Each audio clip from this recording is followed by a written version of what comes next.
This is a book. It's the Atlas of the Moon, and it's going to serve as an example of what it means to be a stratum. Now, a stratum is an individual layer of rock. And if you want to think about it that way, each one of these pages inside of this book, in fact, could be a stratum. And in fact, the whole collection then would be referred to as strata.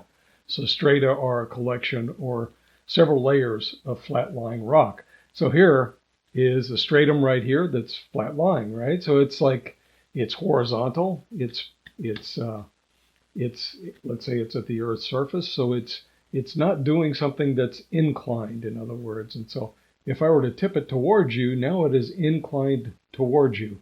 And now it would be referred to as dipping strata. And so, or if it were vertical, it would be vertical strata. And so those are orientations that we have a certain name for, essentially. We call that attitude. And so attitude of rocks is really important in a field we call structural geology. So I'm going to talk to you today a little bit about rock deformation. We're going to talk about folds and how things get folded. And we're also going to talk about faults and other various geologic structures and also geologic mapping. But this stratum right here, if you can imagine, you can make it so that it is dipping. So it's dipping towards you right now. Here, I can make it dip this way as well.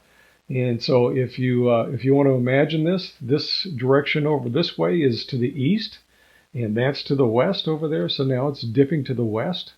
And so essentially it's being rotated along an axis, right? And so now if it's dipping to the west or if it's dipping to the east, it's been slightly rotated.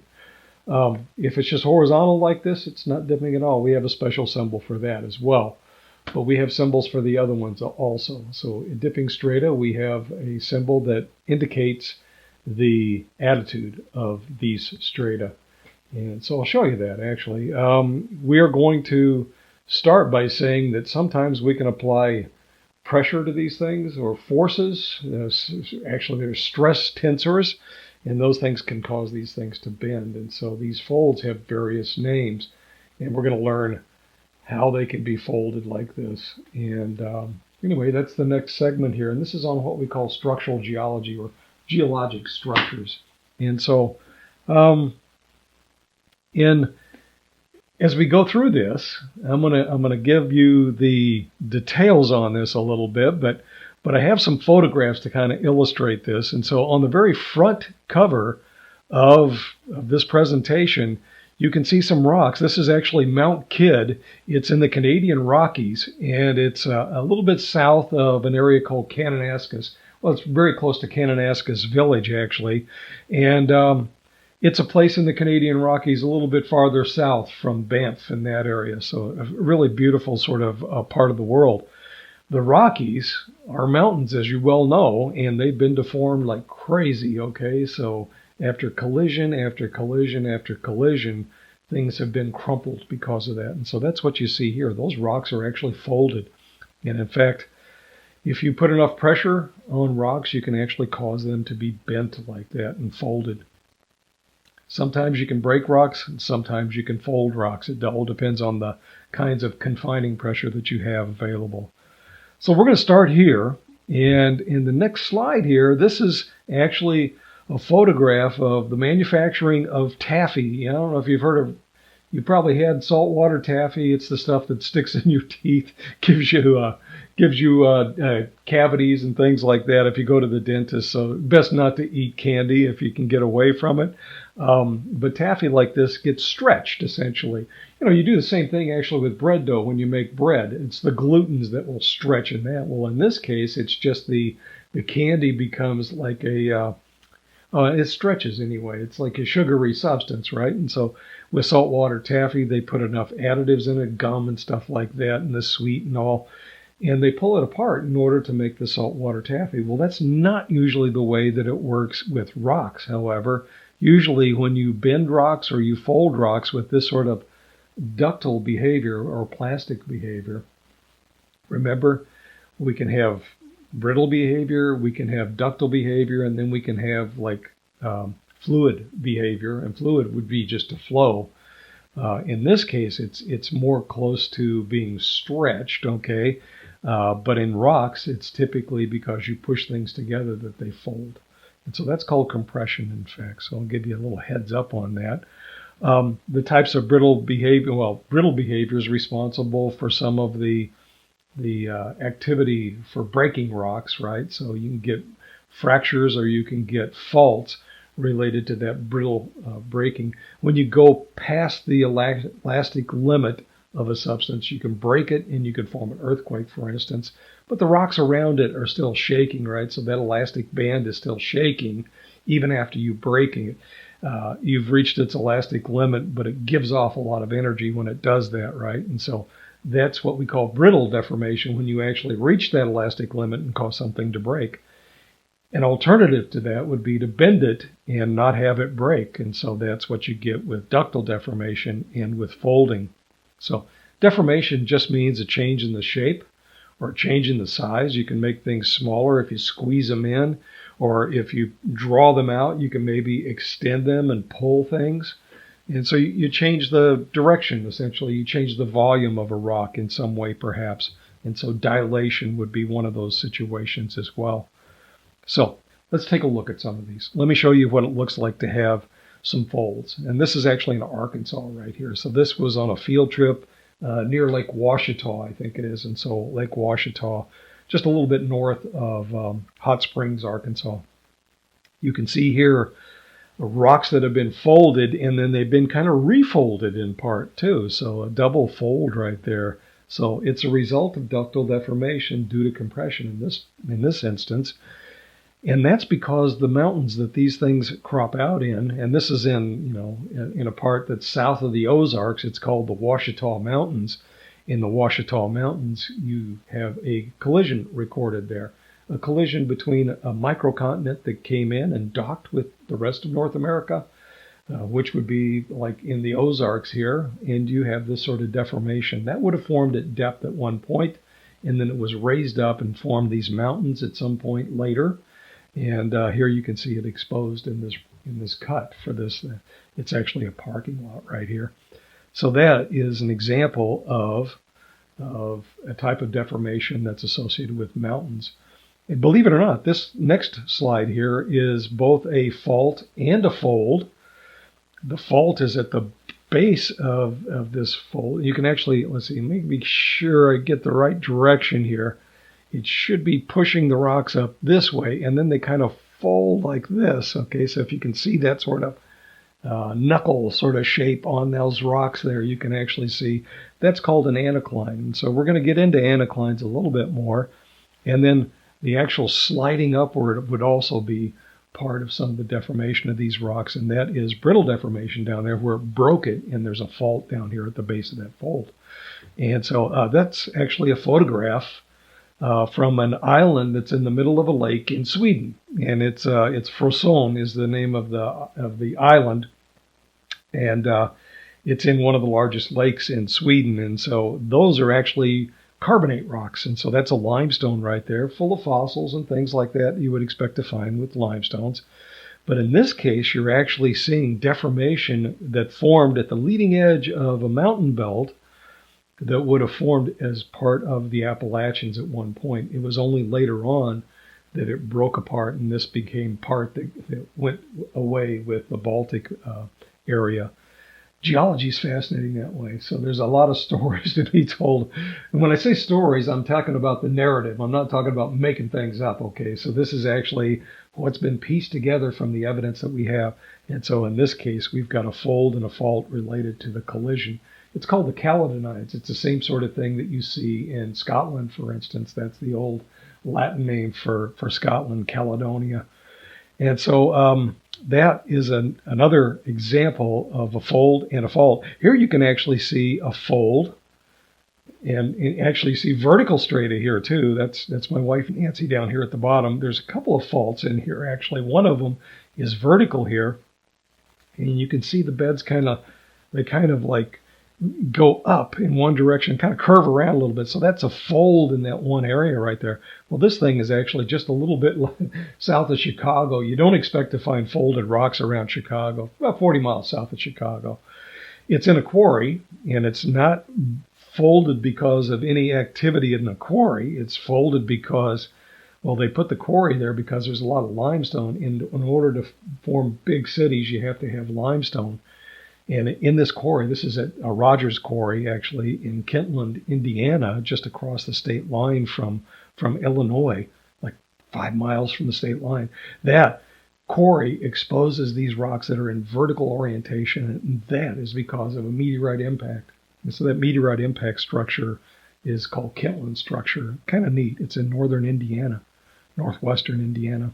Here's another impact site here. And you can see these rocks, well, okay, let me do it properly here. Okay, folded like that, right? So it's a fold that got broken, essentially. You can see where it broke, like the tips of the fingers there, if you will.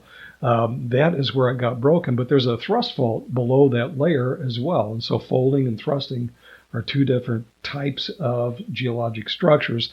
The fold itself, in this case, is called an anacline.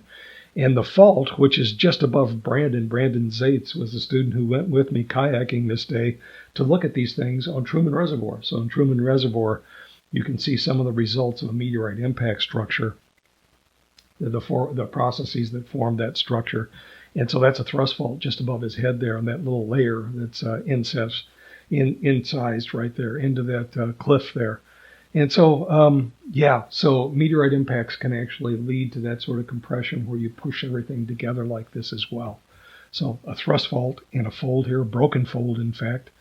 And so let's talk a little bit about it. So if strata can be folded, it means that they have to have some sort of pressure on them.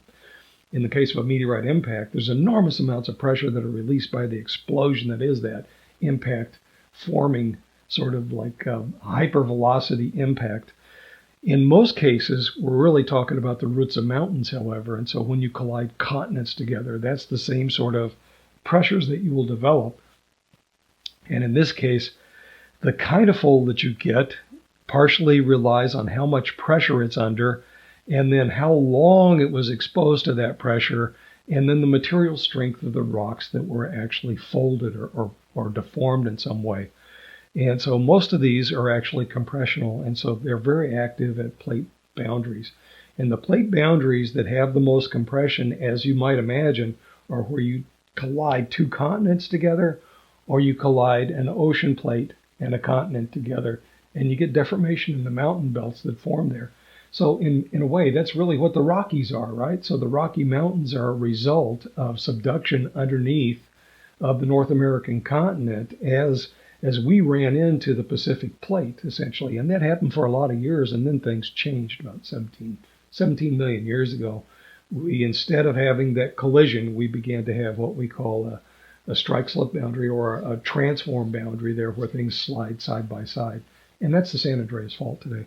In South America, it's still the case where it's colliding, and you get the Andes Mountains where the Pacific Ocean is being subducted underneath of South America, and the Andes Mountains are folded in part, and then you also get volcanoes there as well. So that compressional forces, that stress that's applied to these, paleo stress that's applied to these rocks, and the current day stress that's applied to them, very common at plate boundaries that happen to be convergent plate boundaries. So convergent plate boundaries, the number one place where you develop compressional stress. Strain is the result of stress. Now, when you say I'm stressed, that means there are pressures applied to you. It's the same thing with rocks, okay? So you and rocks have the same sort of thing in common. If you bury rocks, they're under stress from the sides, from just that burial alone. But if you add that little bit of deviatory stress that we talked about previously, you're adding a little extra stress to it, and it causes things to deform slightly sometimes. Strain is the result of stress. You feel strained because you're under stress, and that's the same thing that goes for rocks. So with this, there are a handful of different kinds of folds. And I'm going to go back to the atlas here to illustrate this, but if we go through the list, it's anaclines and synclines, and then domes and basins. Anaclines are easy. I always like to do this with my arms and I don't have a whole lot of room here to show you, but I'll do it this way. Here is an example of an anacline. And an anacline is where the two limbs, the one on this side and the one on this side are dipping away from the axis that runs down the center here. So here's the axis right here, and there's one limb that dips that way and one limb that dips this way. That's an anacline. And if you use your mind's eye, you can kind of see how that is A-shaped right there. So that's kind of A-shaped, an anacline. It's like a ridge in a way, but it's not a landform, okay? It's the way the rocks were deformed like this. And so compression gets applied to the sides here, boom, and I fold the thing upward like that. That's an anacline. Just the opposite of that is a syncline. And a syncline is kind of U-shaped like this, and a syncline has the two limbs dipping towards the axis in this case. And so here's my axis running right through the middle here. This limb dipping towards that axis, this limb dipping towards that axis. And you can imagine that mountains would have a lot of these, right? And so, in fact, you've already seen one with Mount Kidd there from Kananaskis. And anaclines are right next to these things very commonly, and usually they're oriented the same way. So you can get an anacline and a syncline forming as a pair very commonly. Okay, that happens in nature quite regularly. And so anaclines, A-shaped, synclines like a sink or a down thing. It's not to be confused with a valley, however. As it turns out, anaclines very commonly are found in valleys. And valleys, in fact, may expose the anaclines, and so, but the mountains themselves may be the very tops of a syncline like this. And so the rocks would be at the top of a mountain, perhaps, shaped like that. And so nothing to do with landscape, in other words. And so we're not talking about hills and valleys. We're talking, or ridges for that matter. We're talking about the shape of the orientation of the rocks. So I call these things limbs, actually. So this is one limb. This is another limb over here, anacline, syncline. If you can imagine, use your mind's eye now. A basin is like a bowl shape, right? It's got something in common with synclines, but we're not talking about compression coming in from the sides. We're talking about having the thing kind of like sag down in the middle, right? So basins have that sort of bowl shape like this. And it may have a applied stress in two different directions, but it leads to this sort of bowl shape like this. Just the opposite of that then is a dome. And so domes are upward, sort of like, if you can imagine something pushing up underneath of a sheet, or stretching something across and pushing up on it like that, that is a dome. And so domes, synclines, anaclines, basins, and domes. Those are the four main types. We're going to go into subcategories of these as well, because if you can imagine, if you can fold things to make them this way to form a syncline, you can also make it what we call a plunging syncline. So now that structure is actually dipping towards you, if you will, but we call it, instead of dip, so there's no confusion, because the beds are dipping this way and that way, but the plunge of that, so the axis is actually plunging now. And so plunging has a little bit in common with dip and strike, but we don't like to confuse them, so we give it a different term. So we call it a plunging anacline, or a plunging syncline in this case. That's a plunging syncline. Here's a plunging anacline, so it is plunging towards you in this situation, right? And the dip on the different limbs, it's still dipping away from the axis of that anacline, right, on both sides of it. And so that is an example of what it is to have different kinds of folds. Why is it important? Well, people go out and they map these things all the time. And the reason that they map them is because they often find energy resources in places that are folded like this. You may actually have oil and gas, or there may be layers of coal, or some, maybe in mining, you may be able to get precious minerals out of some of these rocks. And in order to be able to project in the subsurface where these things are, we like to know how we can map these things. And you can also do it with drilling. And so they drill these things as well to try to figure out how to trace that layer from place to place. But energy resources especially, because as it turns out, oil and gas tend to migrate up dip. Okay, you know what dip is now, sort of, anyway. We're going to talk about it a little bit more. But oil and gas tend to migrate upward into these structures, and they get trapped there sometimes. And if they get trapped, then you've got a potential oil field. And so if we look At that word again, attitude. Attitude is what we combine as strike and dip. So here is a dipping strata right here. The dip is off in that direction, right? So in this case, it's dipping to the east here. And it's as though it were hinged along, let's say, the spiral column right there. And so it's all hinged like this, right? So it's dipping at about 50 degrees right now. That is the dip direction. And as it turns out, this is called the strike direction here. So that's the strike. So that's the strike. And the dip is actually the maximum amount this thing is inclined to the horizontal. So if it's actually hinged, here it is horizontal, and now it's dipping at about 60 degrees.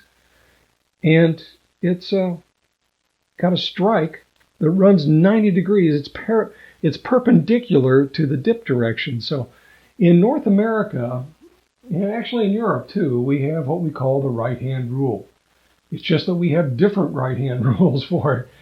Here's your right hand, okay? Here's your right hand. In North America, it's like when you were a kid, you'd say bang, bang, right? It's like there's a gun. So this is your dip direction in North America. If you're in Europe, that is your dip direction, and this is your strike. So what I can do is lay my right hand, I'm going to dip it towards you, okay? So here it is. Here's a stratum dipping towards you. This is the dip, and there is the strike over here. Dip direction, that way. Dip is not pointing towards you. Dip is actually the variation from horizontal, so it's been variation from horizontal. That's the dip, is the amount or the angle that this thing is deviated from the horizontal plane that would be out into space here. And strike is actually the orientation of the line that runs across here around which this thing has been rotated, essentially. So strike and dip. In North America, we use the right-hand rule like this. Dip, a dip direction, your dip would be off in that direction, right? And here's your strike, 90 degrees to that. If you can imagine, if you dropped a little water here, a little bead of water, you'd see that bead of water trace down the cover of this book. That's going to be true dip, we call that. If you go in any other direction to this dipping stratum, that's what we call apparent dip. Unless you're going to be a geologist, don't worry about it. But if you want to be a good geologist, now you've already been introduced to the idea of true dip, which is off that direction. That's your dip direction. But the true dip is actually the maximum amount. And so like if a drip of water, you're going towards the true dip that way. And so the strike is at 90 degrees to that in the thumb direction over here. So if I were to do this in Britain, I would have to do it this way, okay? So they have strike over here and dip down here. Don't worry about that. We'll do it this way for here. So here in North America, here's my strike, and here's my dip direction over here, 90 degrees to one another. That's attitude. That's all there is to attitude, strike and dip. So the dip is actually not the dip direction. So it's easy to confuse dip direction with dip. Dip is the actual amount that it hit. Get it up here one more time. Dip is, in this case, about 60 degrees right there, right? So that's the dip, is that inclination of that bed to what was horizontal. If it was originally horizontal, like Steno would have said, here's my dip now, and the dip direction is off that way, okay? You get the idea. And so strike is then heading towards you. So we call that attitude. So attitude refers to a dipping stratum. And so in this case, you can actually see several strata that are dipping here, and it shows you the strike direction, and it shows you the dip. The dip is actually related to that deviation from the horizontal here. But the dip direction is going to be 90 degrees to that strike direction here. And so it's a very handy diagram for that. And so as we go on, let me show you what these things kind of look like. Here's another one from Sweden, actually. And this is on that same lake. It's called the Storsjön. And the Storsjön, there's a little island, another little island, a separate island. It's called Andersjön. Andersjön is in the western part of this island, western part of the lake, and in the Storsjön here. And you can see these beds are dipping. Well, that's because North America collided with the Baltic at one point, and then they broke apart much, much later on. But those beds are dipping because of that. And so that island is there, in fact, because these strata are dipping all around it. It was gouged out by glaciers, perhaps, but not the case actually in the right hand side. The left-hand side is Anderson. The right-hand side is in Boulder, Colorado. So Boulder has an area there very, very famous for rock climbing, and it's called the Flatirons. And so rock climbers will get on these inclined planes like this and climb up these things, usually with some protection, but not always. And so they do some bouldering and things like that. And in these Flatiron sort of setting, what that is, it means that the Rocky Mountains rose up and it tilted those strata like this. And so those rocks are shaped like a flat iron, and a flat iron has this sort of like, pointed into it like that. Well, that's going to be the tip of that rock pointing away from Boulder, Colorado, and up into the air like this, flat irons. And so flat irons are dipping strata. They're dipping strata that's actually a younger strata than what the Ozarks are, most of the Ozarks anyway.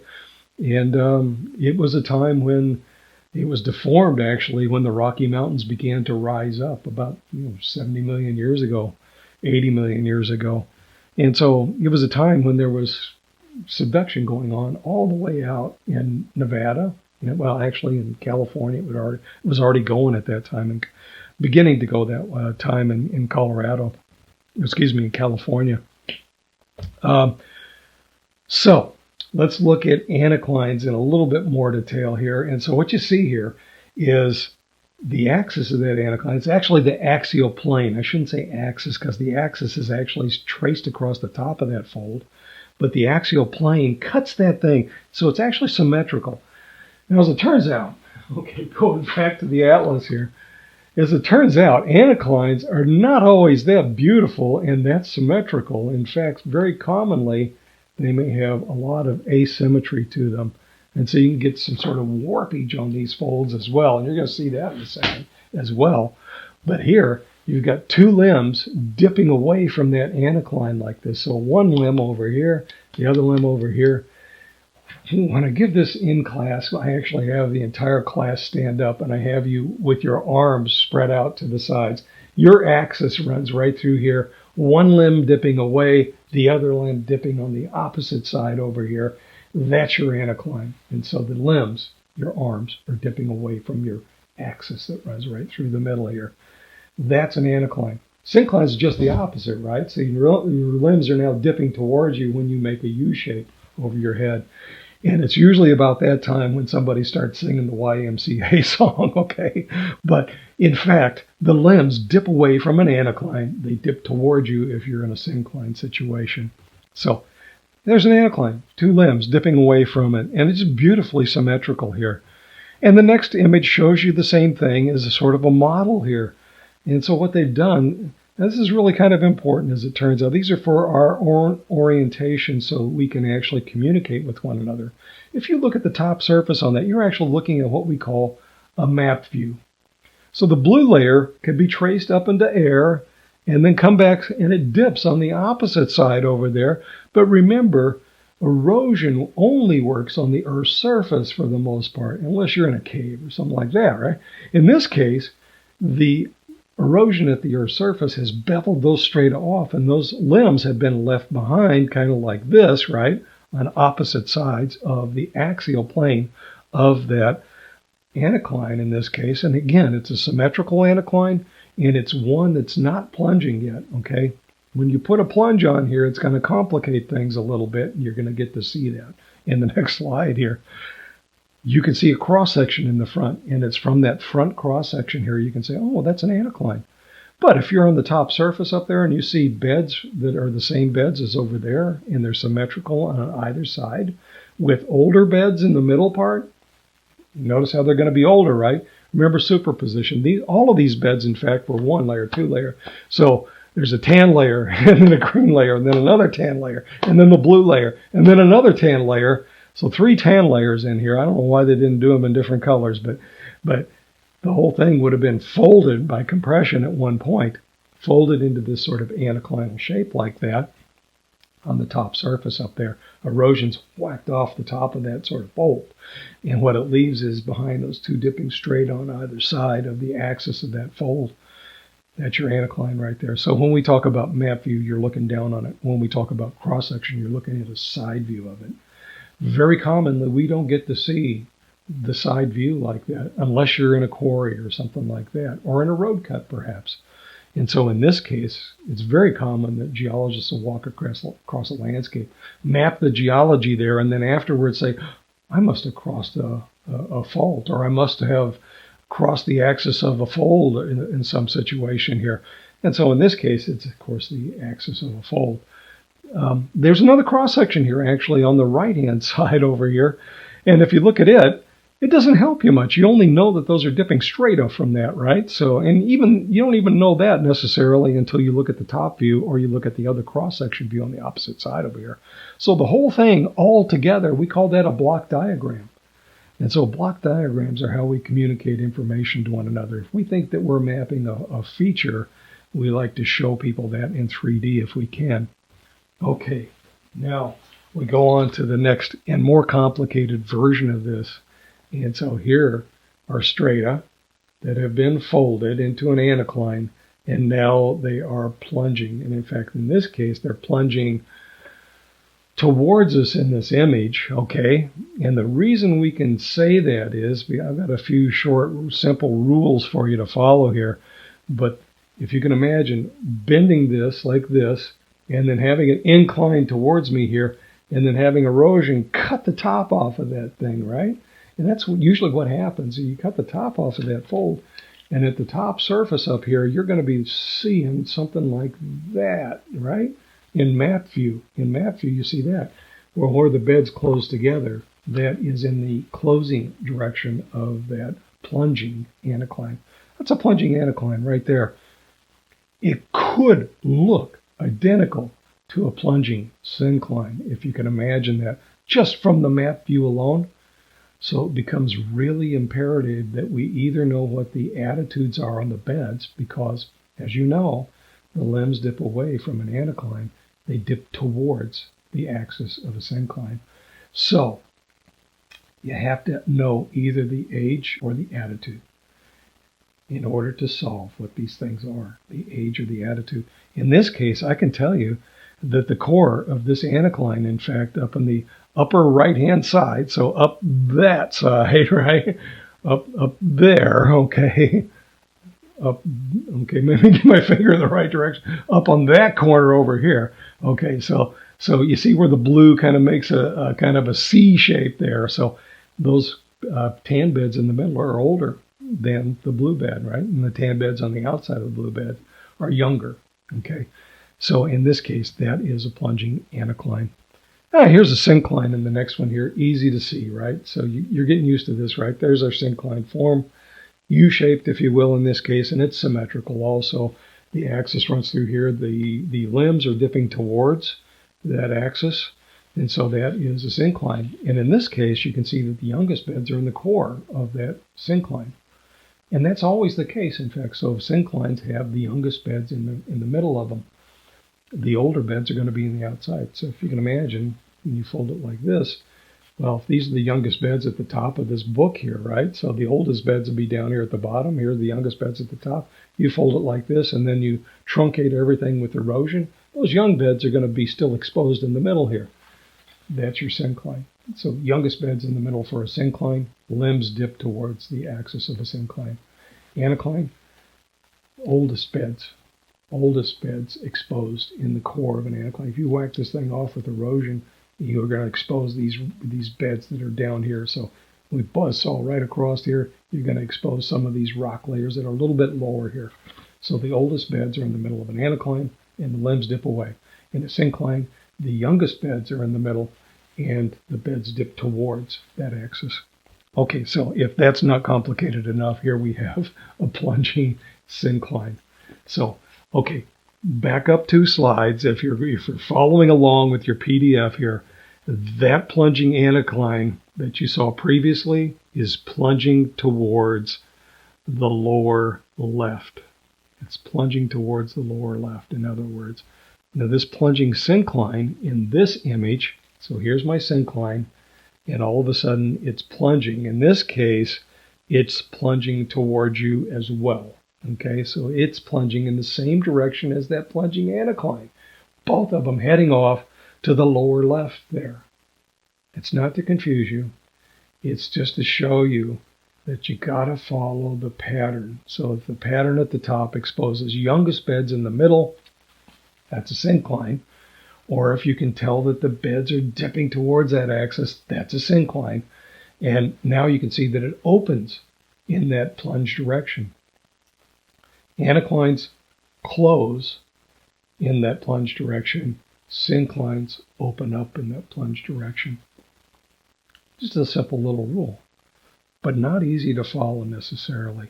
So here, let's take a look. We'll actually look at some examples of these, okay, as well. So here's some of the simple rules to follow when we talk about structures like this. Old beds tend to dip towards young beds. So here's my anacline, right? And they're dipping that way, and so there's going to be younger beds that were deposited on the top of this stratum out that way. Remember, it was originally horizontal. You fold it like this, the younger beds are going to be in the outside of this thing, the older beds in the middle and here. So the old beds dip towards the younger beds commonly. So the oldest beds tend to be in the middle of an anacline. The youngest beds tend to be in the middle of a syncline. Remember, these are the old beds out here at the bottom of that book, right? You fold it like that, and the oldest beds go underneath like this, and the younger beds are in the middle of this thing. That's our syncline. Now, the beds are going to dip away from the axis of an anacline. We already talked about it. The beds dip towards the axis of a syncline, and the anaclines will close in that plunge direction. Synclines tend to open in the plunge direction. How do you know it's plunging? Well, it makes that C shape in map view. If you're in map view and you look down on it and you say, I can't tell if it's an anacline or a syncline, you either have to know the attitudes of the beds, the limbs of that fold. You know it's folded because it's making that C shape. If it's dipping towards that axis, it's a plunging syncline. If it's dipping away from that axis, it's a plunging anacline. And so synclines will open up in the plunge direction. Anaclines tend to close in that plunge direction. I'll show you some examples with photographs. First, here's some models. Here you can see on the left-hand side, they can show you how erosion has taken the top off of that anacline, and it exposes the younger beds on the sides of that anacline. So that's a horizontal anacline, they call that. If you take a plunging anacline, which is the upper right here, you can see how it got folded, and then those ghost beds that have been removed by erosion there, you can actually see the younger beds are on the sides out here, and so the older beds are in the middle. Older beds in the middle, in both of those situations. So the very top row, where you see this, older beds are in the middle because they're lower, right? And they've been kind of pushed up in that fold. That's a irregular anacline, or a horizontal anacline, as they call it here, and a plunging anacline. The second row on here, that's our syncline, these beds, right? So here's our syncline like this. Erosion has removed most of the limbs off of that, and the old beds are on the outside now. And in the middle part, that sort of trough shape, they have young beds that fill in that trough. So that's a horizontal syncline. You can see next to it that plunging syncline here. And again, you fold it and then you tilt it, okay, in one direction. In this case, it's plunging towards us, in this case, because it opens up towards us for a plunging syncline. If you go just above that to that plunging anacline, which direction is it plunging? It's plunging the opposite way. It's plunging away from us there. So that is a plunging anacline. It's heading to the north. By convention, it's going to be north in that block diagram. And in this case, in the second row here, that's a plunging syncline that is plunging towards us or to the south here. And the very bottom down here, it illustrates what it means to have a dome. And so a dome is like an upside down bowl, if you will. And a basin would be a bowl, essentially, right? You flip it upside down. That's the symmetry of these things, right? So an anacline and a syncline, they can form right at the same time as you're pushing things together. You may get one that goes up and another one that goes down right next to it. Very commonly, they can occur in pairs like that. We're going to see one right here. This is a place in Wyoming. It's called Sheep Mountain.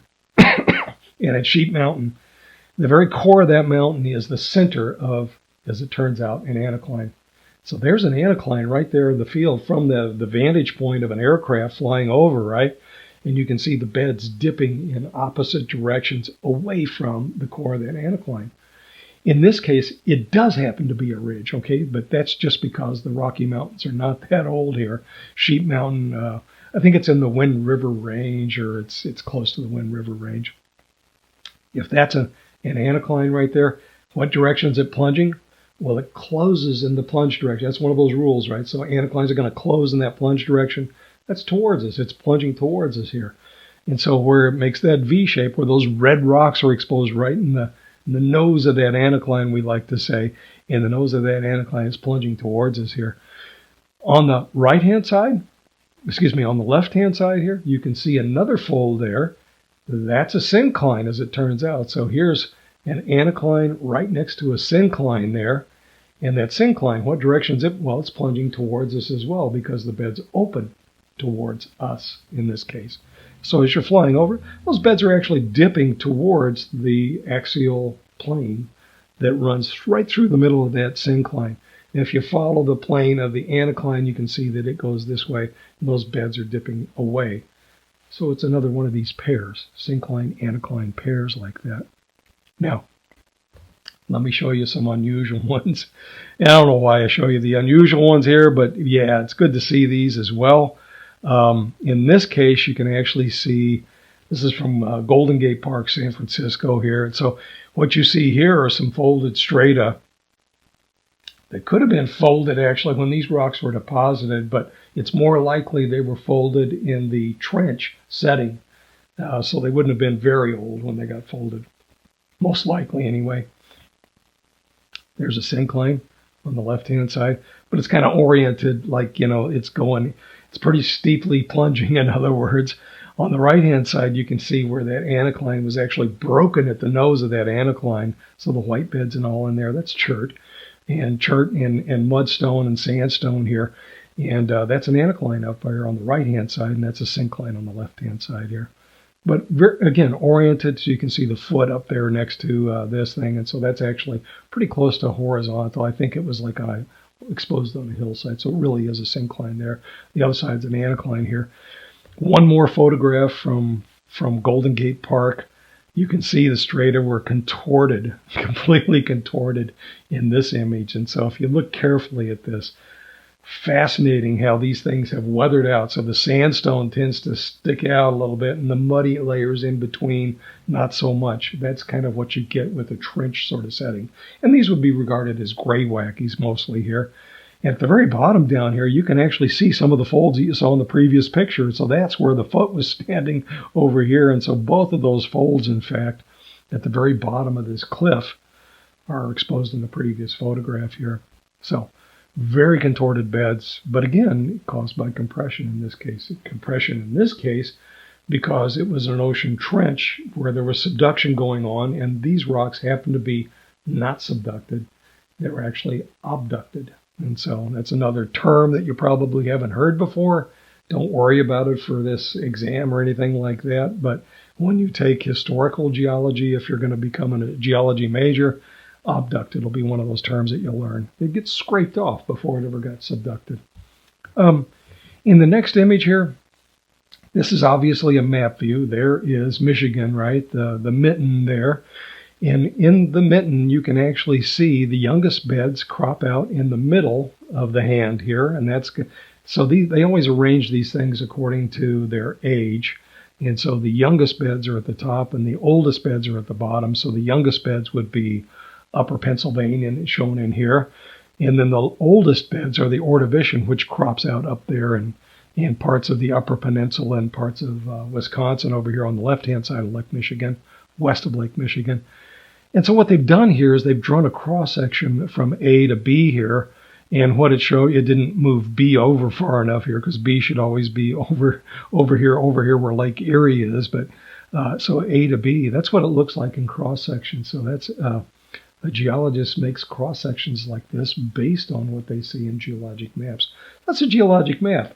And so everywhere where different age units touch one another, that's called a contact. And so the contact is in between rocks of different ages on this case. And this is a kind of a crude geologic map. It's to illustrate, you can put it on a postcard or something like that this way.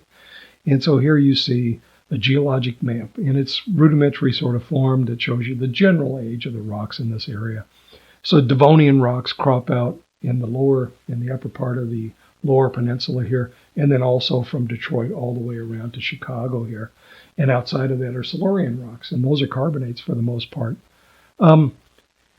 Why look for structures like this? Well, as it turns out, Michigan has oil and gas associated with it, mostly at the perimeter of that sort of bowl shape. So that's the Michigan Basin. Just if I reiterate this one more time, that's the Michigan Basin, they call that, because younger beds are in the middle and older beds are on the outside. Maybe I didn't emphasize that enough. That's the Michigan Basin. It's also the state of Michigan, right? So, but that's the lower peninsula, and then you get the upper peninsula above that, okay? So, but that's the lower peninsula right here. And old beds on the outside, young beds in the middle, that's what you expect out of a basin. And the cross-section shows that, right? So younger beds in the middle, older beds on the outside here. We go on to the next slide here. You can actually see a person down here for scale at the very bottom of this quarry, and the quarry has removed part of the rocks there. And you can see where they've drilled an oil well up at the top, or they're drilling an oil well. You can see the pipe standing in the derrick there. And this is a pretty old photograph, but why are they drilling there? Is because in the subsurface, oil is lighter than water. And when oil gets into an anacline, or in this case, maybe a dome, when it gets into there, it actually gets trapped in there. And so they call these things structural traps. And so a dome or an anacline, either one of those might be capable of producing oil or gas. And they've got some stand tanks, stock tanks up here as well, in which you capture the oil. So, so they would always look for anaclines and domes in the old days in order to produce oil and gas. That's not the case anymore.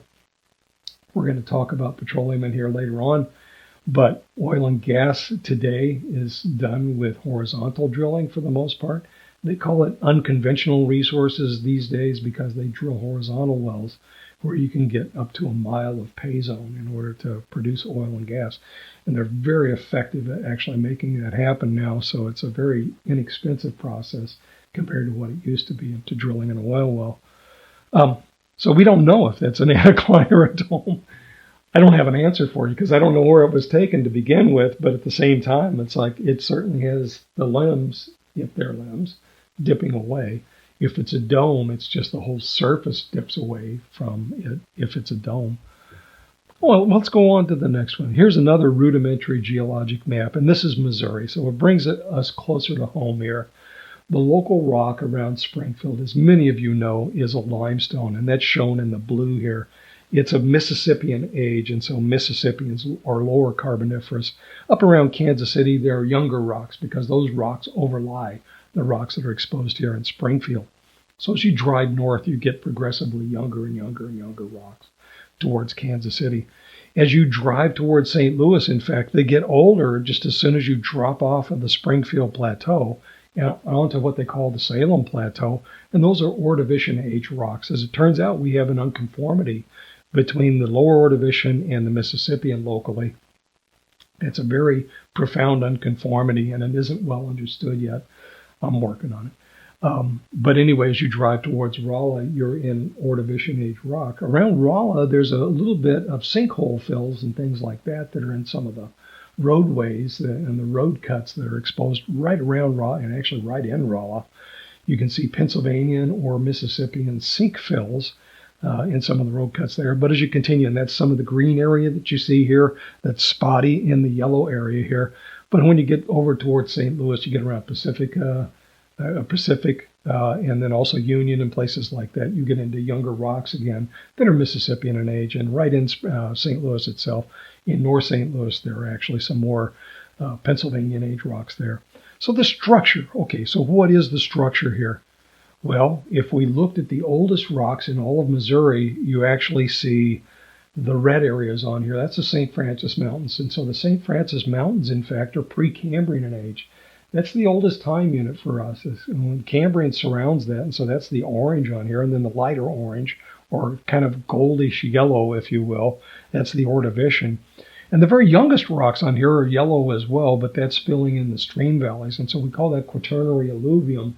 It's the sediments that fill in, and when the rivers flood, they deposit sediment across these floodplains like this. And in fact, there's a little tiny bit of Cretaceous on here that's shown. And I think I may have mentioned already, but there's actually the KPG boundary interval that's exposed on Crowley's Ridge. And so that's that sort of green area that's in the Boot Hill down here. It's one solitary ridge that runs through there on the edge of the New Madrid Fault Zone here.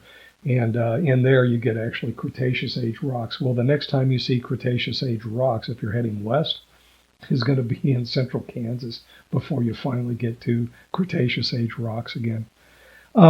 So that's a dome actually in the middle. So the oldest rocks in the middle of the Ozarks, some people call it the Ozark Dome. So in other words, it's kind of a bowl shape with the oldest rocks in the middle. And if you look at this very carefully, if you go north of St. Louis and or towards Hannibal, Hannibal's right along the Mississippi River here.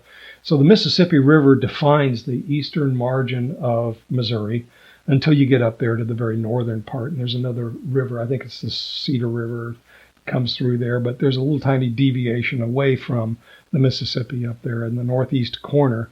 But what you see here is another fold, in fact. So the oldest beds are exposed in the middle. In fact, that is a plunging anticline. They call it the Lincoln Fold, in fact, but it's kind of that sort of finger-like projection that's heading to the northwest from St. Louis. So if you take St. Louis and you follow the blue pattern as it's exposed there, they're actually older rocks, again, exposed underneath of that blue layer, which is Mississippian in age. And so the older rocks in here are going to be Ordovician and Silurian and Devonian in there. And so the whole thing is cored by older rocks, and so therefore it's an anacline. And because it closes towards the northwest there, it's a plunging anacline.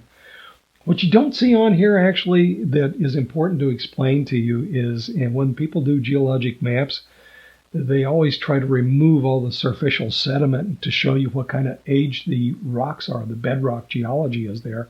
So the bedrock is the hard stuff that's down below all the soils and stuff like that, right? In northern Missouri, much of it is covered by glacial outwash. And so that it can be several hundred feet thick, some of it in places. It may just be a few tens of feet thick in other places, but that's what covers most of northern Missouri.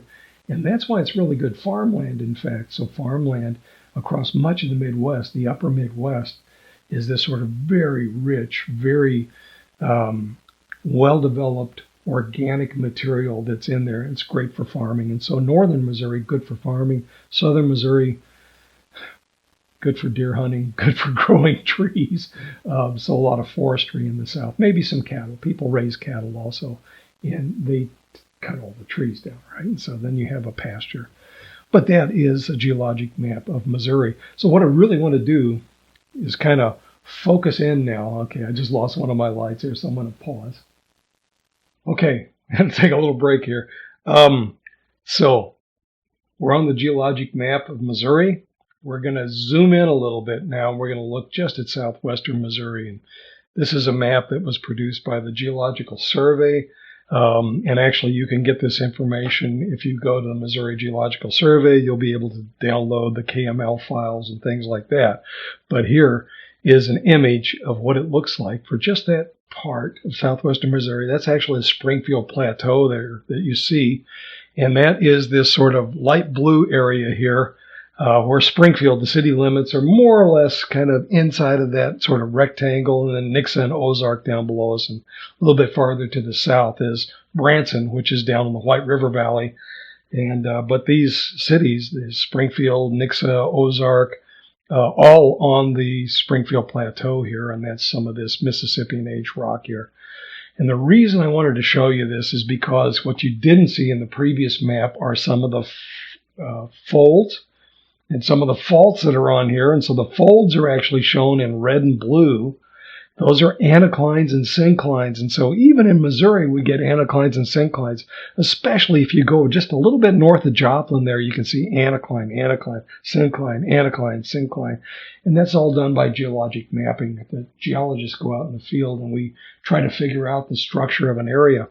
And then the black lines, which are a little bit bolder, right? So they're on here. They're not as bold as the folds are shown here, but those lines, in fact, trace where the faults are. And so there are faults that cut all across this landscape as well. There's several major ones right here at the northern edge of the Springfield Plateau here, in fact. And so they call that the Bolivar-Mansfield Fault Zone. To the south of us, it's called the Chesapeake Fault Zone. And so that's over here, and to the west slightly. And in fact, around Branson, they have what they call the 10 o'clock run fault zone there. And so all of these things, they stretch for miles, these things. And so many of them, in fact, have a little bit of surface expression of some movement along those faults, but most of them haven't been active for quite a while. But that is the geologic map that is southwestern Missouri here. If you get up towards Lebanon, you're looking at older age rocks, okay? So we're going up onto the Ozark Dome there. And so you go farther to the north, it becomes they call it the Cotter and the Jeff City Dolomites. And then eventually when you're around Lebanon there, you can actually get into what they call the Roubidou Formation. So the Roubidou has some sandstone in it. And so the Roubidou is actually what crops out a little bit around Rolla as well. So in Rolla, you get these big sandstone road cuts right before you enter Rolla. And so that is a close-up. And so geologic maps are really important. So if you were to, for instance, try to explore for places where you could find limestone, you're going to see it cropping out all around the Springfield Plateau. And so many of the areas on here that are either a dark blue or a lighter blue, okay, those two colors of blue, almost all of those are carbonate rocks. And those are very helpful for resources, right? So we are rich with rocks that can be made into aggregate. We're rich with rocks that, if we really wanted to, we could turn them into cement or into ag lime as well by crushing it in some way and turning it into Portland cement. So that is an example here of how you could use this for for resources, right? It's also important for water resources. In fact, that's the reason I made this map. But it shows you why we need geologic maps, and the government's very helpful in funding this. The U.S. Geological Survey helps to fund much of the mapping efforts that are across the United States. Roughly about a third of the nation has been mapped in high detail so far. In Missouri, we're right around a third of the state that's been mapped in great detail. And I sit on a committee for the State Geological Survey and part of their advisory committee about how they're going to go about mapping over the next future generations, I guess, of maps, over the next 15, 20 years. When we talk about faults now, and that's the reason for showing you that last photograph here, we're going to talk about fractures first, and then we're going to talk about faults. Now, if you can imagine, remember, you have to break things in order to fracture them, right? So you break something, it's got a fracture right here. But unless that fracture has offset along it, we're not going to call it a fault. So, in fact, the definition for a fault is a fracture that shows offset. And so we break it, and then we have offset along it. That is a fault. If you just break it, that's a fracture. So fractures and faults, very important. The next point we get to here is something called a footwall and hanging wall. I don't want to lose you. This is really important stuff now. So here in part 2, here we go. There's my fracture right here. And now I'm going to show movement on that fracture. Oh, one side slid down relative to the other side. This is the side that's you could walk up if you really wanted to. Here's that fracture zone right here. This one, you would have a very difficult time walking upside down, right? This is what we call the footwall on this side. This is the hanging wall over here. Footwall, hanging wall. Here's my fracture, and now faulted. Footwall, you could walk up it. Hanging wall, you wouldn't be able to walk upside down. So footwall, hanging wall are the relations between these two sides of a fault. And so you don't usually use footwall or hanging wall unless you're really talking about a fault. It has to be a fault. Footwall, hanging wall for a fault. Footwall, that side of the fracture, or the fault plane, I should say. On this side of the fault plane, there's my hanging wall. So footwall, hanging wall. We're going to define faults by that sort of orientation. In a normal fault, the footwall moves up, or the hanging wall, you could say, moves down relative to the footwall. And in fact, if you follow my elbows when I do that motion, you can see my elbows get pulled apart, sort of, as it slides down. They get extended, in other words. So the type of forces that lead to normal faulting like this, commonly anyway, not exclusively, but very commonly, that's usually from tension. So if I'm pulling something apart, I get a normal fault. Reverse fault is just the opposite of that. Here's my footwall, still in the same direction, same orientation. Here's my hanging wall up here, but now when I move the hanging wall up relative to the footwall, it's going in the opposite direction, right, from what a normal fault would be. A normal fault would go like that, right? Here's my reverse fault. That's what that's called. It's a reverse fault. So if you have the hanging wall move up relative to the footwall, hanging wall on this side, footwall on that side, hanging wall moves up relative to the footwall, that's a reverse fault.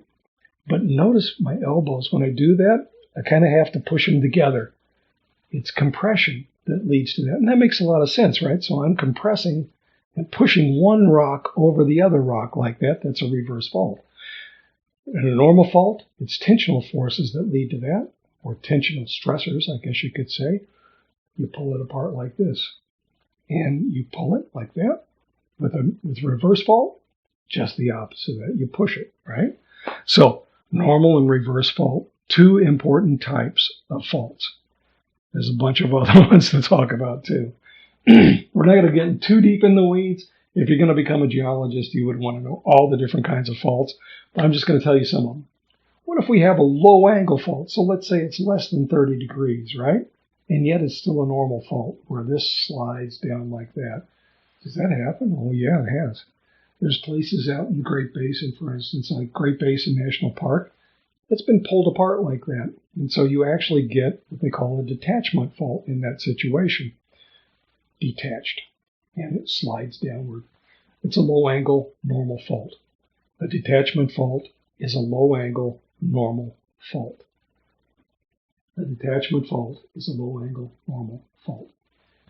For reverse faults, right? So what if I had a low angle reverse fault? I'm pushing it, aren't I? In fact, they call it a thrust fault. You push it over the top like that, a low angle. When I mean low angle, it's just barely inclined up to 30 degrees roughly above the horizontal. And so you can push rocks like that. Does that happen? It certainly does. It's happened in the Great Basin. It's also happened in the Appalachian Mountains. So if you go to eastern Tennessee, it's just loaded with thrust faults. And so thrust fault after thrust fault after thrust fault there. In some places, 7 or 8 layers thick, okay, where there's been one fault after another fault after another fault over one another. Thrust faults. A thrust fault is a low-angle reverse fault. A thrust fault is a low-angle A thrust fault is a low-angle reverse fault. Okay, remember that. Okay, remember that. And so remember, footwall is still what it was, right? So the footwall is still something you could walk across, and the hanging wall is still like that. They're going to look the same whether you're on a detachment fault or a thrust fault like this, so you have to know which direction they've gone. How do you know which direction they've gone? You have to have key marker beds, as it turns out. We're going to talk about. I'm going to show you this in a diagram in just a minute here. But first, we're going to get into this in great detail about the next type of fault, which is not like either of the other two. Okay, let's do it this way. Remember when we talked about things that move side by side, right? We talked about transform plate boundaries, right? Well, there's a special type of fault that goes along with transform plate boundaries. Notice that it's going side by side like this. In this sort of motion, we call it shearing motion. So it goes one by the other. You remember shear waves, right, from the earthquakes, right? So things that go side, and that actually comes from scissors, right? So scissors are like that, right? So you shear things with scissors, right? Side by side. In this case, we're talking about sliding by one another like this. Does that happen in real life? Oh, some of the biggest earthquakes on Earth are generated by strike-slip faults, we call them. Strike-slip faults have this sort of strike-slip motion. You know what strike is now, right? So strike is that sort of surface that's horizontal, perpendicular, it's right along the horizontal like that, right? So that's our strike. And strike, slip. strike slip. It gets a little bit more complicated than that because we're going to talk about right lateral and left lateral, but it's going to become obvious when you see the diagrams that go with this. So just suffice it to say, okay, so if you're looking down on this and this side goes like that, that is a left lateral strike slip. Here's our right lateral strike slip fault. We're going to get in a little bit more detail in just a minute here. Horst and Grobans. If you have a whole series of normal faults and it chops up a layer like this and you pull it apart like an accordion sort of, the Horsts are the upper parts and the Grobans are like the grave sort of things, right? So if you can imagine two normal faults that do this sort of thing, that's a normal fault. Here's a normal fault. And up against that, of course, you're going to have something that drops in. So dropping into that, it would be the Groban. And the Horst would be like poking upward from that. So Horst and Groban. I'll show you a little diagram of a Horst and Groban. Growth faults. I'm getting pretty deep in the woods with this, but with a growth fault, you're really talking about a fault that is active at a time of sedimentation. So if we went out to the Mississippi River Delta, and there's actually faults that are out there, and so when those faults move, very commonly they get buried with sediment. And so a growth fault will actually be recorded by a big, thick pile of sediment on one side and a thinner pile on the other. And so that's what they call a growth fault. And the reason I mention that at all, because as they drill through those things all the time, and they can sometimes find oil in association with them. A Lystric fault. We haven't gotten there yet, but we're going to talk about mass wasting events at some point. Lystric faults actually have a curved fault surface like this. They're typically normal faults. And so if you can imagine, here's my hanging wall moving down relative to the footwall, but in a curved fashion like that. Lystric faults. They're very common, in fact, in what we call slumps. And so slump blocks very commonly have a rotational aspect to them. And so we call those Lystric faults. And so Lystric faults pretty important. Okay. That brings us to this page, which shows you the difference in how to recognize what a hanging wall is and a footwall is first, right? So hanging wall, always the side that's, here. Okay, that's the hanging wall side. Here's the footwall side over here. And fault's going to slip along that surface, right? And so the fault's going to slip in there. So this shows you how it can be oriented. So if it's going this way, this is my hanging wall now. This is my footwall. If it's flat, yeah, if it's flat, you'll be able to walk across that. That's the footwall. Here's my hanging wall now. You're not going to be able to walk across that. It's upside down, right? Footwall, hanging wall. That's on a flat. That's a horizontal plane as a fault surface. And yes, it can happen, especially in thrust faults and detachment faults for that matter too. What if it's vertical like this? Then which side of that fault is the hanging wall? Which side's the footwall? Well, it really doesn't matter, does it? Because it's vertical. It's a vertical fault, right? And in fact, what if it's going side by side? So in other words, strike slip faults may not have a hanging wall or a footwall even. If they're vertical, they're not always vertical. Sometimes they go like this. And so they can slide on an angle like that as well.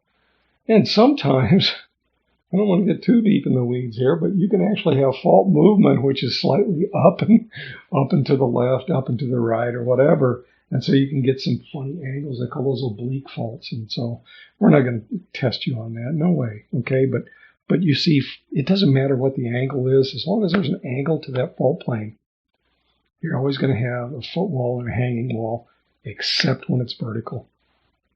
Okay. Types of stress fields. We already talked a little bit about this when my arms were like, the elbows were moving away when I had a normal fault. That's tensional sort of forces that led to that. It's a pulling apart, in other words. So if we talk about tension, we're putting some pressure on it. So that's a divergent plate boundary, isn't it? So common in certain rift zones, right? And then also in the spreading centers, you're going to have that sort of tensional sort of forces acting there. And so mostly in the divergent plates boundaries, right? So divergent plate boundaries, very commonly you'll have tension like this. But you also get it in the mountains. So it's not always that easy to like figure out. It's like, well, I'm not going to see any normal faults if I'm in a situation where I'm in a mountain range. Like, no, you're going to see plenty of normal faults there because there's a lot of forces that act on these rocks that are up at the surface. So tensional forces, you pull them apart. So don't think that it's only the divergent plate boundaries, in other words. Compression. Again, it's not just the convergent plate boundaries that give us compression. Ironically, you can even have compression even in spreading centers and places like that. It's not real simple when it comes to what these stressors are that lead to faults. And so what are these stress fields like? With compression, though, we are pushing things together. You compress things, tension, you pull it apart, and you extend something, right? So you're pulling it apart and you extend it. When you push it together, you're actually shortening it. Those are the two terms that go together. So if the stress field is tensional, the result of that is extension. When you compress things, you're pushing it together, and you're actually having shortening. So you're taking the rocks and shortening it. Well, that makes sense if you're actually having a thrust fault, right? So your thrust fault, a reverse fault, or a thrust fault, low angle reverse fault, you're pushing it together. That's the Appalachian Mountains in eastern Tennessee, right? You've shortened that landscape because of the collision with the rest of Gondwana. And Gondwana came in and collided with what was called Laurentia at the time. And when they collided like that, the whole thing got shortened because of that compressional forces that were there. So lastly, we're at shearing, right? Going side by side, that's going to be in places where you have a transform plate boundary. And that's going to be in a situation like California, or the northern Anatolian Fault, so the northern part of Turkey. It's almost exactly like California. So part of Turkey is heading one direction and part of it's heading the other direction, but it goes side by side like that. They call it the northern Anatolian Fault there. There are massive strike-slip faults also in the Himalayas, where part of the Himalayas are sliding to the east or sliding to the west in parts of the Himalayas. So that is the type of forces. So let's take a look at some things here. Okay, here is an image that shows you a couple of different fault surfaces here. It's that abrupt. You can see the line that traces across there. Now, that's an old road cut right there. Both of these, in fact, are old road cuts. And these are both actually, one's from Wyoming. The one on the left-hand side is if you head out of Cody, Wyoming, and are heading into the east portal at Yellowstone, this is a fault you will pass by. And I'm pretty sure that's a reverse fault right there. So it's kind of a higher angle. It's not quite low enough to be considered a thrust fault. But here we have the rocks on the left-hand side, on the hanging wall side, being thrust over being pushed over in a reverse fault over older rocks that are on the right-hand side is the old. They're being pushed over the right-hand side. Let me do it right here for you. They're being pushed like that. Okay, so that is a reverse fault here. So the hanging wall is on the left-hand side. The footwall is on the right-hand side. As it turns out, that's the same relationship on the photograph on the right-hand side. And that's in California. This is a place called Devil's Slide. And that fault surface right there, I don't have real good information on it. In fact, both sides of that thing have granite in them. So if you don't have a key marker bed, it's hard to know which side you're looking at. I mean, you know which is the footwall and you know which one is the hanging wall, but you can't tell which direction it's moved. In fact, it may have slipped side by side because California is loaded with strike-slip faults. And that's the Montero granite here. And so I'm pretty sure, in fact, I don't know if that's a reverse fault. I think it's more likely going to be strike-slip, but I don't have a real good sense of what it is. But that is the fault surface itself. The footwall is on the right-hand side, the hanging wall on the left-hand side. That's the same situation. If I didn't say it properly the first time, on the photograph on the left-hand side, the right-hand side of that photograph is the footwall, and the left-hand side is the hanging wall. Straightforward, isn't it? Here's an image. I made this just the other day just to make sure that you get it right. I'm showing you tension in the bottom down here. There's my rock succession up here, and those are contacts between the different formations here. So I'm showing you limestone, breccia, silty shale, and then cross-bedded sandstone at the top here.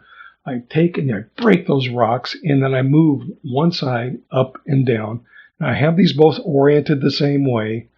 So on the left-hand side is the footwall, on the right-hand side is the hanging wall. It could just as easily have been drawn with it hanging off in a different direction. So then you would reverse, which is your hanging wall and footwall. But in order to illustrate this one, I wanted to show you both with the footwall on the left-hand side and the hanging wall on the right-hand side. And you can see with key marker beds now how this thing has moved down on the hanging wall side relative to the footwall. That's my normal fault right there. Tensional forces, those white arrows are pulling that thing apart and causing it to slip downward right there, right? So that's tensional forces leading to extension here.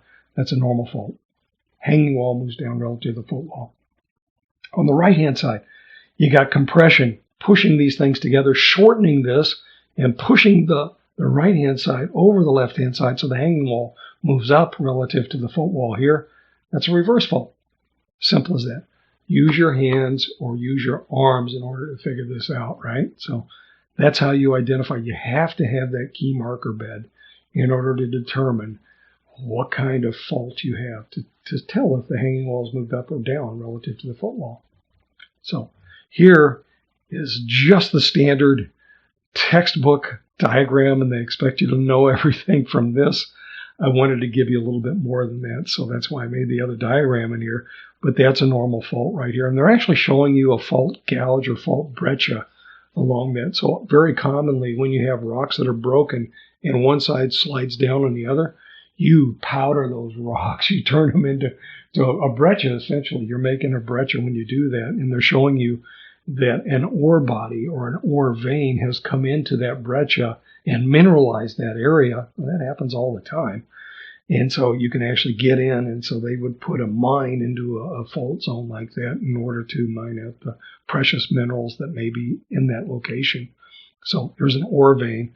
That's another reason why we like to map things, right? And so mineral resources are really important when it comes to geologic mapping. But that's a normal fault here. You can see the hanging wall has moved down relative to the footwall. So now we're finally to the strike-slip faults, and I'm going to explain how right-lateral and left-lateral strike-slip faults work. This is a map of California. It's a tectonic and a geologic map over the top of what is a digital elevation model. So it shows you all of the mountain ranges. It shows you, in fact, even the Sierra Nevadas are on here. So that's that mountain range on the east side of the Great Valley here. And you can actually see the two plates that are moving through California. Well, that's the San Andreas Faults that separates them. The block on the left-hand side is called the Salinas Block, and the other part is part of the North American continent, if you will. But the Salinas Block is moving to the north. So if you know California geography at all, you'll be able to spot the Channel Islands down here at the bottom in the ocean and the Pacific out here. And actually, LA is that sort of flat spot that's down here west of the San Andreas Fault. So it's in the Salinas Block. And San Francisco, in fact, is on the North American side. And so eventually, if you give it another 8 million years, 400 years is not going to do anything, but 8 million years, LA is going to be right up there around San Francisco. 8 million years is a long time, mind you. This is what they call a right-lateral strike-slip fault. If I were on the LA side looking across the San Andreas Fault, it looks like that side of the fault is moving to my right. Therefore, it's a right-lateral strike-slip fault. If you place yourself on the opposite side, let's say where the Great Valley is, running through Central California here, Central Valley, and you look out towards the LA side, and you're looking on from the right side over onto the left-hand side, it looks as though that side's moving to the right as well. Well, that's a right-lateral strike-slip fault. You always look across the fault and see which direction it's moving, in other words. So that is our right-lateral strike-slip fault. How do you spot a strike-slip fault? Very commonly where you have these plates sliding by one another like this, the Salinas Block and the North American plate. When they're sliding by like that, they'll make ridges. And so you very commonly, like on the right-hand side, you can see the ridge there. And then you can see some of the streams were actually offset by fault movement. Well, that's always moving.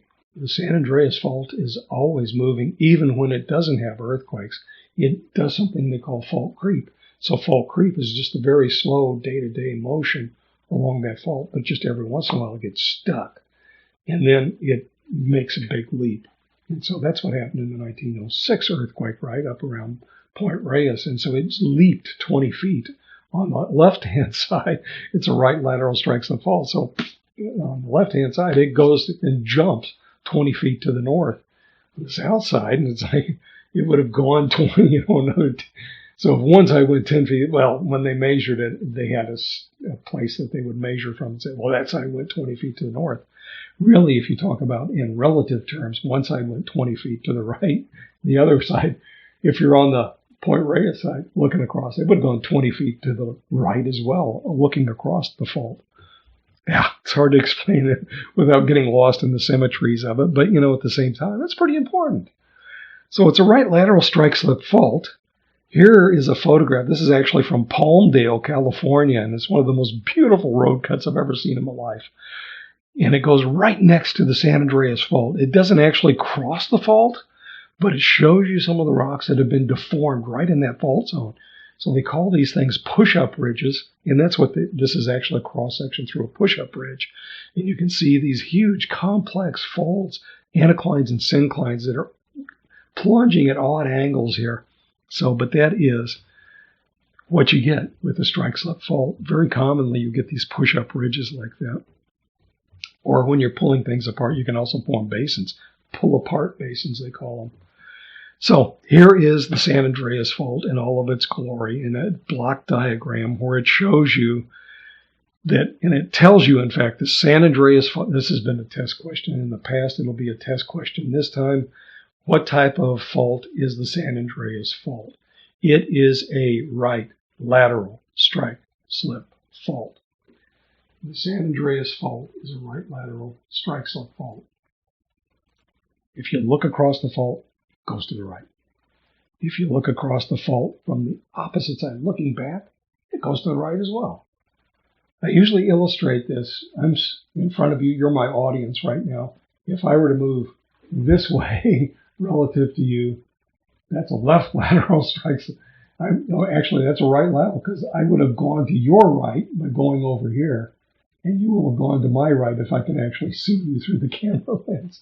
So in other words, you're on the block that's going that way, and I'm on the block that's going this way, right, to the right. Well, okay, right lateral strikes up. Right lateral, you'll be going to my right, and I'll be going to your right. So, yeah, right lateral, left lateral explain the little inset down here at the bottom, the little green boxes here. So, you already know that there are huge earthquakes associated with these faults, especially these strike slip faults like this. The San Andreas runs out at Daly City, as you've already seen, at Muscle Rock there, and then it comes back on at Point Reyes. Here's an image that shows you that. So the San Andreas Fault is shown as one of the trace of the San Andreas Fault is shown you in this orange line over here, runs out to sea, comes back on in Point Reyes over there, and then you can see other faults in the Bay Area. So this is how they predict earthquakes, whereas it moved in the last few years. The estimate, or the current estimate, in fact, is that there's a 62% chance that there is going to be a major earthquake, that is a 6.7 or higher or greater in the next, I think it's the next, up to 2032. So they were talking in between 2003 and 2032, in a 30-year span roughly there. There's a 62% chance of a major earthquake occurring because there are places along there that haven't had any earthquakes in a long time, and people think they're stuck there. If that's the case, there's going to be some major damage in the Bay Area just within the next 10, 15 years, perhaps, okay? There's a pretty high probability that an earthquake is going to occur, but not necessarily along the San Andreas Fault. There are many parallel faults out here, in fact, and so you can see on here the San Gregorio Fault that runs up through Half Moon Bay. That's a little bit to the west of the San Andreas Fault. If you go on the East Bay side, that's the Hayward Fault that runs through there. And then if you go a little bit farther to the east, I think it's the Concord Green Valley Fault there. Yeah, the one that I'm a little bit more from Calaveras Fault here. So the The Calaveras Fault is over here that runs through South Bay in that area, so through San Jose, just a little bit east of San Jose. The Bay Area is due for an earthquake, in other words, and so we can't predict and say it's going to happen on any certain day, but in fact, we can be certain that there will be one in the future at some point. They happen along faults, as you know. So that's why faults are really important as well. Not only can you detect mineral resources necessarily, and maybe some mineral, like oil, energy resources and things like that, we also try to find where the geologic hazards are. So geologic hazards are tied to faults like crazy. The things that really kill a lot of people, we can predict volcanic eruptions, even though they can still kill people, right? So they can be massive, violent eruptions. But earthquakes and tsunamis have been some of the most devastating sort of natural events to occur to humanity as we know it. Up to 800,000 people killed in an earthquake, right? In China at one point. 250,000 people were killed just in 2004 by a tsunami that was generated by an earthquake. These are the sort of things that geologists like to pay attention to. We can serve humanity by doing that, trying to understand these things and trying to inform the public like you about the important decisions that get made. Where do you build? Where do you live? And if you do live there, how can you mitigate these circumstances? How can you be prepared for the things that you know that are going to come down the road? So that is, okay, I'll get off my soapbox a little bit, but that's my spiel for like why we do geologic mapping. It's pretty important, in other words. Okay, a handful more diagrams to show you here. Only a few, though. This is a thrust fault. So this thrust fault shows you how compression is leading the hanging wall to move up relative to the football, which is the lower part down there. In fact, if you want to think about it that way, that's the same thing that happens in a subduction zone, except subduction zones are usually with ocean plates being overridden by continental plates or another ocean plate, right? And here you can actually see a thrust fault here. It's a low angle reverse fault, right? The hanging wall moves up relative to the footwall. Next diagram, here's another photograph. Hammer for scale in this. You can actually spot the fault in here. It's pretty easy to spot. And it looks like it contorts one of the beds and drags it along that fault zone a little bit there. There's a whole series of smaller ones, actually, but they're in echelon, or they're all lined up parallel with one another. But most of them have a very small offset, not even as big as the hammer. But the main one there is about the size of a hammer, or 30 centimeters roughly. And you can actually see that that is a reverse fault. And then, ironically, there's a little tiny bit of a... Okay, so if this is my fault like that, here's my anacline is right up here over the top of that. They have a name for those sort of things where they kind of piggyback onto fault zones like that. It's called a rollover anacline. But that is an example of a reverse fault right there. And, nice little exposure of sandstones and shales and so forth. In the next slide, you can actually see, and this is the last slide, this is kind of a quiz to ask you. This was one from Alaska, as it turns out. You can see the mountains in the background back there, and there's mountains on the left-hand side over here. But there's a highway. You're driving down the highway, and all of a sudden you look at the highway ahead of you. What direction has that highway moved relative to you? Well, and you can see there's a fracture right across the middle part here. There wasn't any offset in there, right? The first one here, but the second one, there was a lot of offset there. In fact, there's a little bit of vertical displacement as well. You can see there's like 6 or 8 inches of vertical displacement. They had to fill in with gravel or rock of some sort, right, to level out the road there. But they wanted to make the road passable, so you slow down and you make it over that little tiny bump there. But what direction has the road moved? And that's probably about 8 feet there. Most highway lanes are about 16 feet wide or so. So that highway lane has shifted over about 8 feet to the right. That makes it a right-lateral strike-slip fault. Easy peasy, right? That, in a nutshell, right here, is structural geology in 2 brief lectures. You can get a lot more of it if you take structural geology at Missouri State University, but you're going to have to take some other courses first before you really become familiar with what's going on in geology. But that's one of my favorite topics. I guess structural geology is really important to understand the mechanics of what's going on in tectonics, because this is where it happens. You do the geologic mapping, you can see where the hazards are, you can see where the resources are, and it's just good to know things, right? So if you understand the history of an area and what its faulting history, so for instance, even the Ozarks have had a faulty history through geologic time. Well, what is that history? I'm working on it, okay?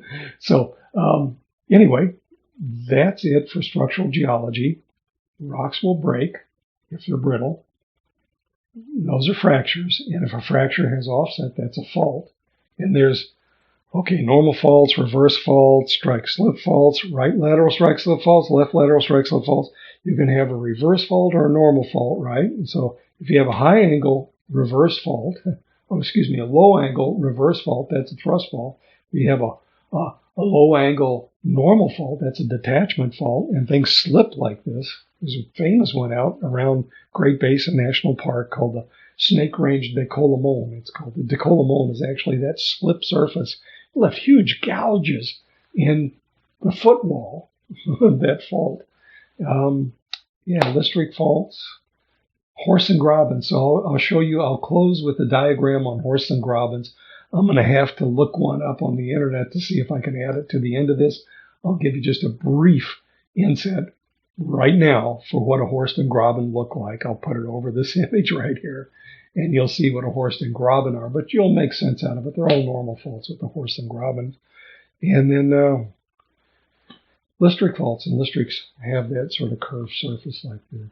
So, hanging wall, footwall, normal fault, reverse fault, thrust fault, detachment fault, Lystric faults, strike-slip faults, right-lateral, left-lateral strike-slip faults, and then horst and Grabens. And growth faults. And growth faults are the ones that have sedimentation over the top. And faults, anaclines, synclines, basins, domes, plunging anticlines, plunging synclines, and you'll be able to recognize those by their pattern or their age. So the age or the attitude will help you immensely to try to figure out those puzzles. Geology is a big puzzle. And so structure plays an important part in that. Stratigraphy does as well. So structure and stratigraphy are like this. You have to know the stratigraphy before you can figure out the structure, very commonly anyway. Well, that brings us to the close of the second presentation associated with structures, geologic structures. From here, we go on to mass wasting. So we'll talk about mass wasting. We'll talk about the sort of other events that pose geologic hazards to people. Thank you for your attention. I know that I'm getting this up late. I'm not happy about that because I haven't been feeling real well, but at the same time, it just takes a long time to put these things together. But here we are in the middle of a pandemic. Thanks for your patience, and I'll extend the same courtesy to you. I'm patient with you as well. So thanks for your attention. Talk to you soon. Bye now.